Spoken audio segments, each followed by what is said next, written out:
Welcome to my story time. तो मैं आपको अपने बारे में थोड़ा-सा बताऊँगी कि कैसे पले-बड़े हैं, कैसे खेले-कूदे हैं 90s में। तो जैसा कि गाँव में मैं रही हूँ 5-6 साल 6-7 साल की थी तब तक गाँव में रही हूँ और तब तक का एक्सपीरियंस बता रही हूँ कि हम कैसे खेलते-कूदते थे। तो जैसे कि मैं, मेरी बुआ की लड़की, मेरे काकू साहब और जो मेरे पापा से जो छोटे हैं उनका लड़का काकू साहब का, तो हम चारों पाँचों मिलके क्या खेलते थे कि दिवाली पे हमारे एक मिट्टी के दीपक आते थे।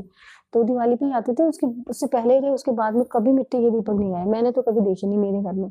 तो वो हो जाते थे यूज़, तो यूज़ होने के बाद में फिर हम उसका क्या करते थे, 2 दीपक लेते थे मेरे काकू साहब और उसमें होल करके उसकी तराजू बनाते थे और छोटे दीपक के भी और बड़े-बड़े दीपक के भी 2 बनाते थे।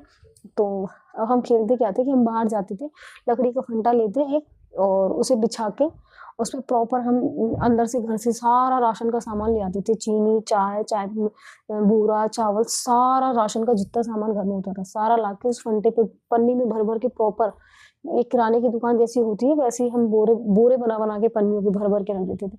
और गाँव में कीकल, बबूल ये होते हैं, जिनके कुछ पत्ते ऐसे लगते हैं जैसे कि कोई चावल हो, तो उनको सारे पत्तों को सूत के पन्नी में भर के प्रॉपर उस तरीके से जमाते थे।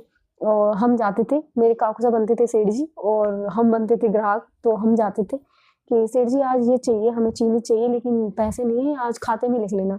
ये हम छोटे-छोटे थे तब की मैं बता रही हूँ। तो मेरे काकू साहब बोलते थे कि तुम रोज़-रोज़ मुँह उठा के चले आते हो, पैसे तुम लाते नहीं हो, रोज़ खाते मिले, तुमने अभी तक हिसाब किया नहीं है, ये है, वो है।